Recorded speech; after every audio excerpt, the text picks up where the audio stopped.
Hi guys, நான் உங்கள் நிலா. இன்றைக்கி ஒரு சின்ன கதை சொல்லட்டுமா? ஒரு அழகான கிராமம். அந்த கிராமத்தில் 2 நண்பர்கள் வாழ்ந்துட்டு வந்தாங்க. ஒன்று சரவணன், இன்னொருத்தர் முத்து. 2 பேர்த்து வீடுமே ரொம்ப பக்கம் பக்கமாக தான் இருக்குது. சரவணன் வந்து கடின உழைப்பாளி. ஆனால் முத்து வந்து நிறைய பேர்த்துக்கிட்ட கடன் வாங்குவார். அந்த கடனை திருப்பி தராமல் எங்காவது ஓடி ஒளியிற டைப்பு. முத்துக்கு இந்த கடின உழைப்பு இதிலெல்லாம் நம்பிக்கையே கிடையாது. ஒரு நாள் பார்த்திங்கன்னா சரவணனோட வீட்டுக்கு முத்து வந்திருந்தார்.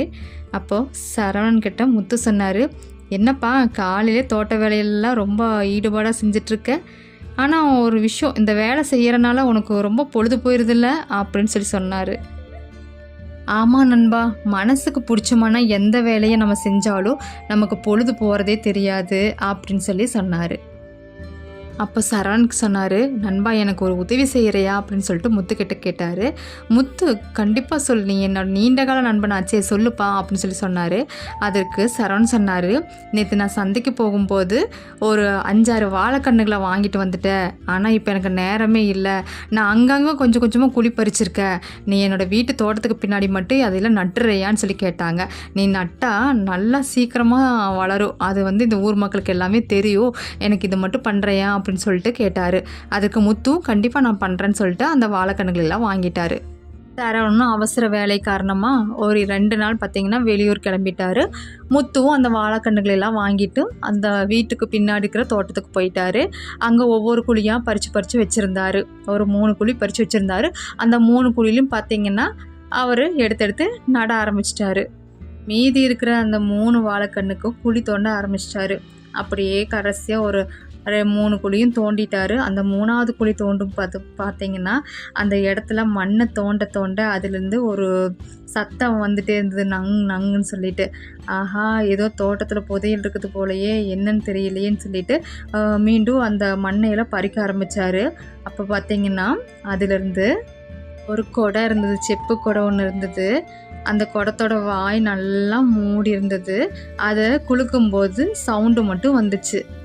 அந்த புதையலை எடுத்துட்டு யாருக்கும் தெரியாமல் அவரோட வீட்டுக்கு போயிட்டாரு. வீட்டுக்கு வந்தோடனே ஒரு பாதுகாப்பான இடத்துல அதை வச்சாரு. ரொம்ப நேரம் அந்த குடத்தையே பார்த்துட்டு இருந்தார். அதை ஓப்பன் பண்ணலாமா வேண்டாமான்னு சொல்லிட்டு, இதில் இருக்கிறது யாருக்கும் தரக்கூடாது, இது வந்து நம்ம தோண்டும் போது தானே இந்த குடம் கிடச்சிது, அதனால் இது நமக்கு தான் சொந்தம், நண்பனுக்கெல்லாம் கிடையாது அப்படின்னு சொல்லிட்டு நினச்சாரு.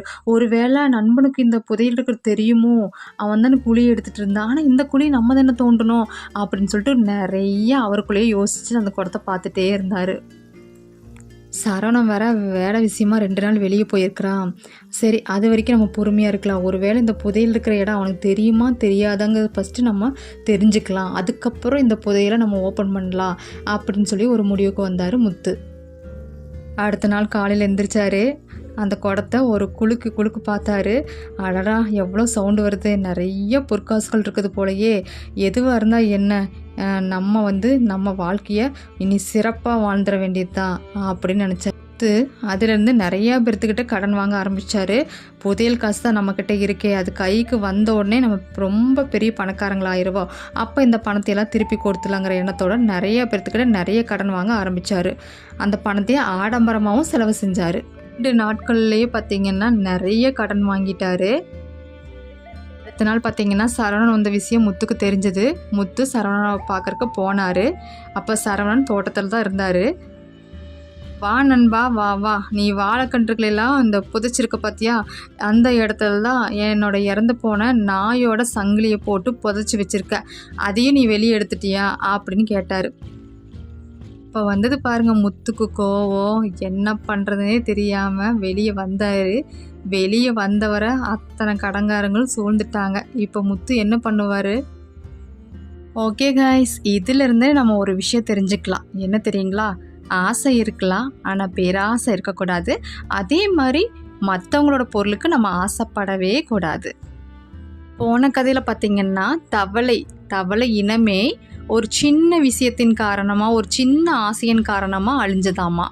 அதுவும் இல்லாமல் பெரியவங்க பேச்சு கேட்கலன்னா கண்டிப்பாக ஏதாவது நமக்கு தீங்கு நேரிடுன்னு சொல்லி ஒரு சின்ன கதை சொல்லியிருக்கேன். அதையும் உங்களுக்கு டைம் இருந்ததுன்னா கேட்டு பாருங்கள்.